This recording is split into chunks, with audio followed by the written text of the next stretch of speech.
Mga kababayan ko, ngayong umaga is Wednesday, January 24th, 2024.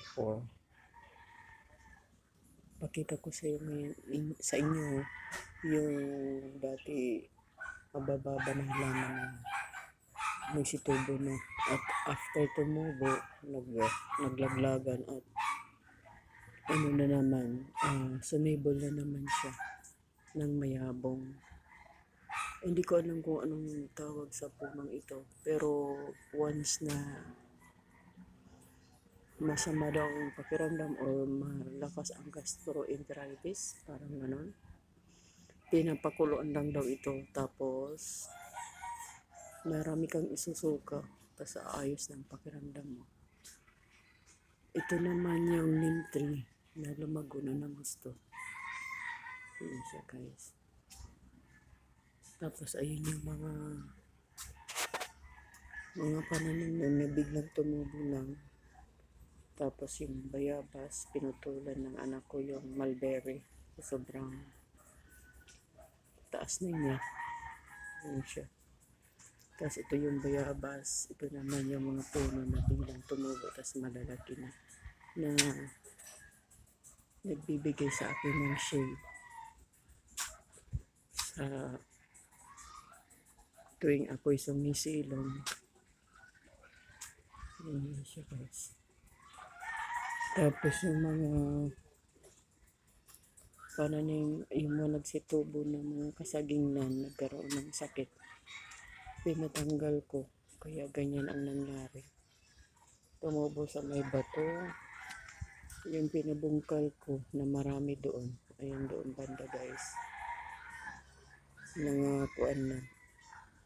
nangawala na kasi pinatanggal ko nga. Tapos ito may tumubo na naman na nag-iisa. Yan siya. Mukhang hindi rin maganda pa yung kanyang pagkakatubo. Tapos itong puno ng neem tree, ang laki-laki na. Yung sunrise. Tapos yun, nagsitubo na din yung mga pero parang may mga sakit pa rin. Yung saging, naniniba sa pangit, nagkasakit siya. May kusang tumubong lakdan. Yung plangka naman na pinutol. Ewan ko bakit, sabi ko bawasan lang, pinutol man. Tapos ito, tumubo ulit. Ano siya isa? I don't know kung mamumuha pa ito. May fig tree akong fig tree din tumubo dito.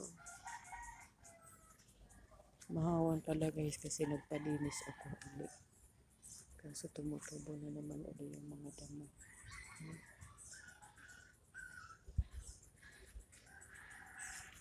Hanggang doon.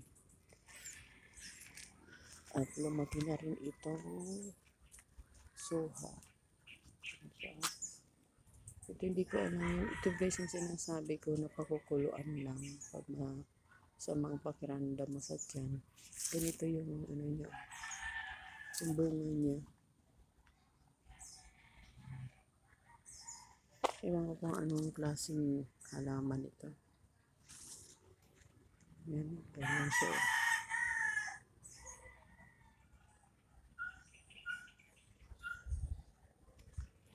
Lumaki na siya. Tapos ayun yung isa pang neem tree. Ito yung neem tree. Tapos mayroong dito. Ito na yung itinanim na mga dragon fruit. Tapos ito naman yung mga nagsisito yung mga sili. Hindi umuulan. Itutuyo. Ito yung tinanim ng husband ko. Pinalian niya. Tapos yan. ano siya, 3 puno.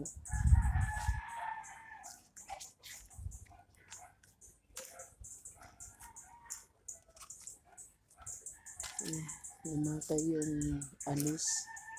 Ito naman yung pomegranate. Nabuhay siya.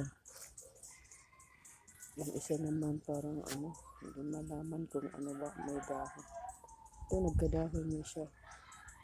Ito nasa kuan ba, di wala talaga, hindi siya nagkadahon. Nagkadahon pero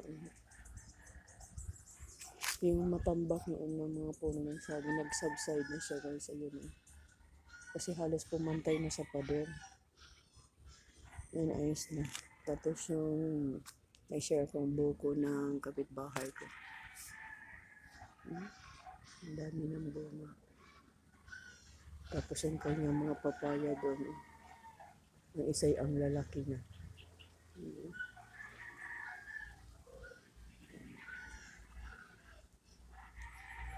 Pinapahinog daw niya.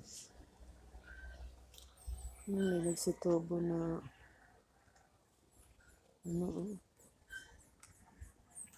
may nagsitubo na ito, kamating kahoy. Ba't biglang may tumubo ang kamating kahoy? Dahil salamat, meron pong saging na namumunga.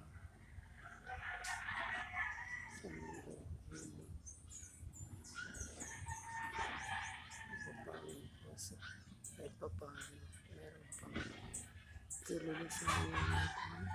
Sayang, naglaki yung sinira. Naglaki niya sa sira niya. Sa doon, isisitubo, parang hindi ko alam kung ano ito sila, kung may sakit ba o ang dami, pero parang mga payat. Yun naman aking ang tubuyabana na matagal na, ilang dekada na di nagmumunga. Ito namang kayumito, 23 years na hindi pa nabunga. Ano kayang plano niya? Ay na bunga, di na laki. Ayaw yung buti pa itong puno ng langka ng kapitbahay ko. Ang dami niyang bunga. Nailis ako na siya. So far guys, yun naman po. Yun po ang pala ang aming church. Yun ang wailing wall na hindi pa natatapos. Yung aming church na nasisira ang bubong pa. I mean, luma pa ang bubong ba. Ayun, halos hindi makita. Ayun kapirasan, may mga hollow blocks pa. Kaya wala pa kaming pampaayos ng bubong. Kunting tiis. Nagsisik kami ng donations, but parang wala namang walang gusto pang mag-donate.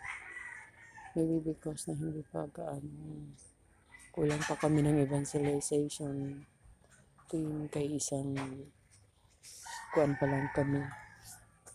Hindi pa kami umaabot ng 50 katao. Anyhow, maraming salamat guys sa kabutihan. Tingnan mo ang kamanggahan ng kapitbahay ko. Ang kanyang mahogani na pagkataas-taas. Ang pagkaganda tingnan, Lord. Ang pagkaganda tingnan guys, diba? Yan ang wedding wall namin guys.